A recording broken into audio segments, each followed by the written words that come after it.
Right, I think we are probably just about ready to go. So, good morning, guys. My name's Baz Kinder. I'm the Commercial Director at Wellington and a long-term Microsoft project consultant. I've been in the PMO space now since around 2005, and I've been consulting on this technology since around 2009. So today we're going to be talking about transitioning from Microsoft Project for the Web to Planner. And this is everything you need to know. So it's only got me pictured on the slide, but it's Baz Kinder and friends. I've got a couple of my colleagues joining me today. So I've got Sarah and Bradley. Sarah, would you like to say a very quick hello? Hi, hello all. My name's Sarah. I'm an account manager here at Wellington. Some of you might have met me already. Towards the end of the webinar, I will put my email address in the chat just in case anyone has any particular follow-up questions after the webinar. But lovely to meet you all. Thank you, Sarah. Bradley. Yeah, morning all. Similar to Sarah, I'm a client manager here at Wellington. So I'll be in the chat answering any questions alongside Sarah, passing on any key ones at the end to Baz. But yeah, a lot of familiar names and some new ones in the chat. So warm welcome to you all. Absolutely. And on the topic of Q&A, if you are going to raise questions, then please don't raise them in the chat window. Do raise them using the Q&A panel, which should be available at the top of your Teams menu bar. So again, Bradley and Sarah will be tackling any questions that arise. We'll also be doing a formal Q&A session at the end, but I suspect based on the number of people we've got attending today, we will inevitably end up writing a bit of an FAQ article as a follow-on to this session. But look, without any further delay, I'm going to turn my camera off and we are going to dive into today's presentation. So again, we're going to be talking about transitioning from Microsoft Project for the Web to Planner. And this is everything you need to know. However, just before we get on to today's topic, a brief overview of Wellington, just in case you're not familiar with who we are. We as a company have been around since 2001. We've got 3 service areas, all related to some extent. They span technology, consultancy, and training, and much of the training we provide is accredited by the APM. To learn more, please go to wellington.co.uk.com or .es, depending on the country that you're in. And last thing on this slide, we also operate a free-to-join Wellington community on LinkedIn. I think the link to that has been dropped into the chat window, by the way. But it's a free-to-join community. We've got now, I think, around 1,000 members. And through the community, we host regular events, monthly events on Teams. And a lot of the time, it's organizations we've invited in to talk about specific topics that are of relevance to the audience. And we've also been fortunate enough to have worked with quite an eclectic mix of organizations over the last 20 or so years. On the website, you will find in excess of 50 case studies, so please do go and check those out. And we've got multiple locations. I'm based in Windsor, but we've got offices in Spain, Ireland, India, and the US as well. So let's talk about the topic at hand, and that is transitioning from Microsoft Project for the Web to the brand new Planner. And this is everything you need to know. Now, in fact, before we do talk about what you need to know, let's just take a step back and look at the current landscape of applications that are currently available within M365. We're going to park to-do to one side. It's not really of relevance to this conversation. We'll focus on Project for the Web and Microsoft 365 Planner. Between Planner and Project for the Web, currently there is some level of overlap. They both share that Kanban view. Of course, Project for the Web is more powerful, but time and time again, customers are asking, well, what should we be using? Should it be Project for the Web or Planner? And all in all, it gets a little bit confusing. And what I will say about Project is that there are multiple versions of Project. There's Project Desktop, Project Online, Project Server, and of course, Project for the Web. So both of those are coming together, and the new landscape looks a bit like this. We are about to see the launch of Planner Premium. And in Microsoft's own words, the new Planner combines the simplicity of Microsoft Planner with the power of Project for the Web. You could argue that that solution already exists. It is Project for the Web. But again, as I mentioned on the previous slide, there are various versions of Project. And of particular confusion to many organizations is that the interface to Project Online is actually called Project Web App, which often gets confused for Project for the Web. So from my perspective, unifying the products, the brand, the naming convention, it's a big plus. The other thing that this brings about is a slightly updated user experience, not really different, and that will become apparent when we do the live demo. The most important aspect of this brand new Planner Premium experience is the fact that Copilot is going to be embedded within the schedule. This then poses certain questions. Does this replace Microsoft 365 Planner? No, it doesn't. There are now going to be two high-level versions of Planner going forward. There's, of course, the basic version, which we already know as M365 Planner, very much designed for small teams working on simple initiatives. If you're working in a PMO, or you want to get these portfolio views or roll up all of your data in Power BI, it's not the solution you're looking for. What you're looking for is the premium tier. So again, in terms of naming, Planner is going to, or Planner Premium is going to replace Project for the Web. It gives you the same scheduling capability that you currently get with the existing Project for the Web solution, and it will be available through the existing licenses you can already buy, which are Planner Plan 1, Planner and Project Plan 3, and of course Plan 5. Now, the distinction between these three plans is scheduling capability, which I'm not going to go into today, but that is covered in other videos we've already got available on YouTube. Now, going ahead, there's also a further distinction between the Planner Premium variants. So when we talk about Planner Premium, there's a Teams experience, which again, similar to M365 Planner, is designed for small teams, and it's great for managing simple initiatives, is what I would say. It's not designed to be embedded into a Power App where you might get access to RAID logs and other capability. In order to do that, you would need to use Planner for the Web. So if I take a step back and look at the rebrand from Project for the Web to Planner Premium, it's really Planner for the Web that is going to be the like-for-like replacement. This variant is designed for enterprise users, those that are operating PMOs, managing wide scales of programs, portfolios. The thing with Planner for the Web is, A, you can access it via the web browser, which you can already do with Project for the Web. And importantly, from the context that I'm coming from, you can extend it with a Power App like the Accelerator Plus. And I know that on this session that we've got today, we have got some existing customers. So what they're going to be asking is, well, what happens if we are already using something like the Accelerator Plus or another Power App? When Project for the Web rebrands to Planner Premium, well, what's going to happen? The good news is that they offer a virtually identical look and feel, and in terms of feature set, it's pretty much the same. And the big concern for many organizations historically will be, when you hear that a product's being retired, you think, well, is licensing going to change? What's going to happen to our data? Are we going to have to retrain our users? And I would say that none of that really applies, because the existing licenses carry across. There's absolutely no change. What we've been told by Microsoft is that the data, your project plans, the underlying data, the task information, resource assignments, everything is going to be transitioned across. Absolutely no disruption. And importantly, if you are using the Accelerator Plus or another Power App, again, any customization that you've done is not going to be influenced by the brand new Planner experience. There's going to be no disruption. Nothing's going to break. It's going to be business as usual. So just to summarize this, licensing is not going to be impacted. The migration from Project for the Web to the new Planner experience, again, it will be an automated, seamless transition. And if you are using a Power App like the Accelerator Plus, and you've spent a lot of time and effort building in logs like RAID logs or whatever else, nothing is going to stop working. It will continue to work as it currently works now. I'm going to move on to a few FAQs. Let's just reflect on maybe the timeline. So what are the Microsoft Project to Planner transition timelines? And some of you that are already using Project for the Web might have seen some of the announcements that are popping up within the actual environment itself. We are being told now that by the 1st of August, people are going to be redirected to the brand new Planner for the Web URL. And that's when the rebrand will be fully completed. And I know that we've got quite a few customers on this call as well. So if you are using the Accelerator Plus, Brad, Sarah, they will be in touch just to talk you through what's going to happen. Although, as I said on the previous slide, we're not expecting any disruption whatsoever.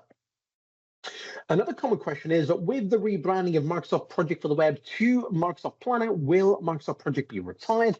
And in brief, I'm going to say no, Project is not being retired. What you will find is if you are using Project Online, then certain features like the workflows that you might have against your enterprise project types, They've been created using SharePoint Designer. SharePoint Designer is being retired in April 2026. We have developed a workaround. We are going to have a separate webinar on that particular topic and generally on what is going on with Project Online. But if you are using Project Standard, Project Desktop, Project Server, it's not being retired. Final question before we move on to talking a bit about the Accelerator Plus and then the live demo. How do I extend Microsoft Planner for the web for my PMO? And the reason that I've posted this question up is because many users out there have historically used Project for the Web, maybe in isolation, not really being aware of the fact that it can be extended using a Power App.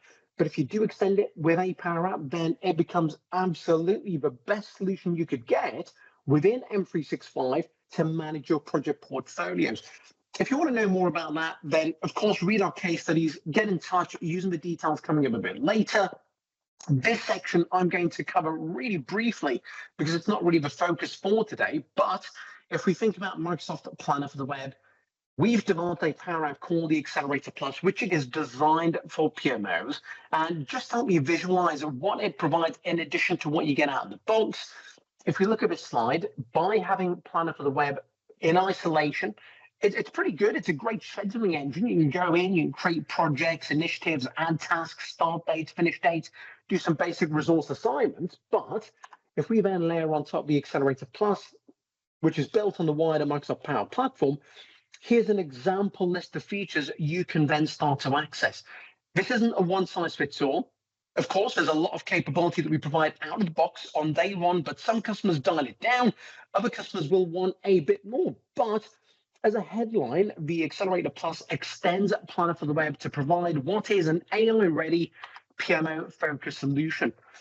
It can be customized, it can be extended. So one customer's configuration might be different to another's. And again, no matter what your framework, your processes look like, the solution can be tweaked to suit your ways of working. Importantly, it's also something that's deployed inside of your own Microsoft 365 tenant. So it's not something that Wellington hosts, it's hosted directly in your existing tenants, and it only requires native Microsoft licensing, which you might already have, especially if you belong to a larger organization, whether it's private sector, public sector. A lot of the time within the enterprise agreement, you have the relevant licenses. You've got the relevant Microsoft Project Plan. You've also got Power Apps often, and you typically also get Power BI Pro, especially if you are using E5. Right, let's now move on to the live demo. Okay, so here we are now within Project for the Web, and for the purposes of this demo, I am viewing it via Microsoft Teams. It's just a bit easier to do it this way. And today I am going to be using not Planner for the web because it's not yet available. I'll be using the brand new Planner Premium Teams experience. So here's your comparison. On screen at the moment is a schedule that's been created using Project for the Web. And I'm sure that many of you are already familiar with this. Otherwise, why would you be on this demo? But here we've got the grid view, which I'm sure you guys are already using.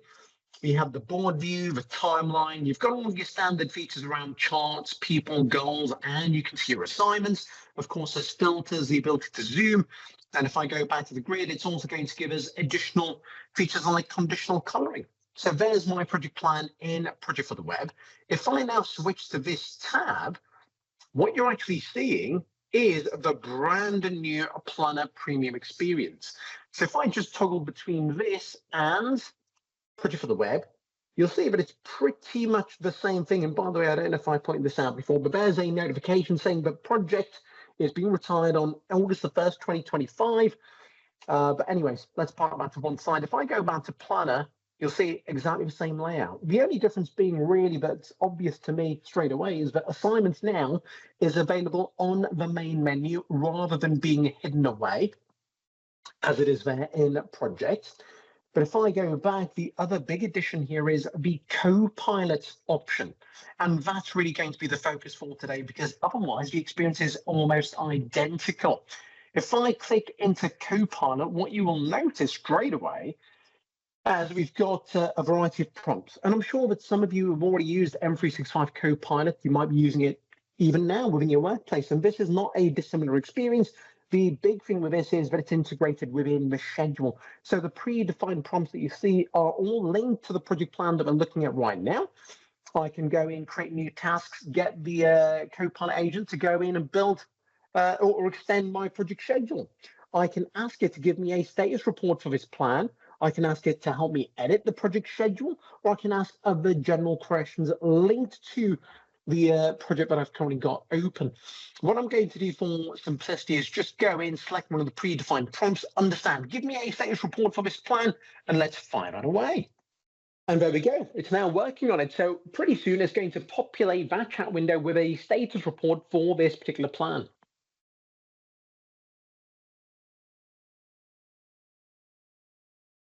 And there we go. We're starting to get all of the facts and figures that I, as a project manager, would want to see. So that's great.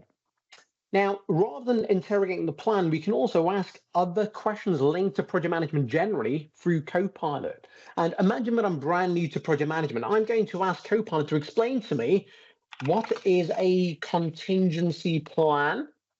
Oh, no spelling mistakes, that's a first. Okay, so what is a contingency plan? No, in fact, I do have a spelling mistake. What is a X contingency plan? Hopefully Copilot's still going to get the drift of what I'm asking. And it does. It works wonders. And there we go. It's now providing a description of what a contingency plan is. And it's also saying, but within the context of a plan, it can help me populate some contingency tasks. I'm going to park this to one side for now. And what I'm going to do is actually create a brand new schedule. So in order to do that, I'll go to My Plans. And by the way, when Planner for the Web becomes available, this would work in a slightly different way. In fact, if you're already using the Accelerator Plus, you would continue creating projects in the same way that you do now. But within the context of Planner Premium, the Teams experience, this is the process we're going to follow. So there's the premium option for us to create a brand new schedule based upon the premium plan. We'll give this a title. We'll call this a example plan. Very creative, I know. We'll go in and create. And what this is going to give us is a blank schedule, but we are going to use Copilot to populate that plan. And here we are. This is our blank schedule. So I'll go into Copilot, and I would normally ask for a bit of audience participation, but I think we've got far too many people in the audience today. So I'm going to go back into my memory bank and use one of the questions that I've had historically. So I'm going to ask the Copilot chat window to create a plan for a clinical trial for a new drug. And in fact, this is something that came up, I think it was last week or the week before, at our Future PMO Tech Summit. And I'd asked somebody in the audience to give me an example plan, and they work for a pharmaceutical firm, and this is what they wanted to see. So you can see that it's now creating the outline plan for the clinical trial. Pretty soon we'll see it generating the tasks and dropping those in, and we can see that it's already done that. Now, this gives me a great basis upon which to build my schedule. And one of the things that I typically say is that if you are tasked with managing a brand new project or a project of a type that you've never ran before, this is great at giving you some food for thought. It's also really good for maybe looking over an existing schedule to perhaps address any gaps that you might not have considered. But I would say that when you're transitioning from Project for the Web to Planner Premium, it's not a case of necessarily retraining people on how to schedule, although people might benefit from that generally. I think a lot of the training really needs to focus on what you can do with Copilot in the context of project management.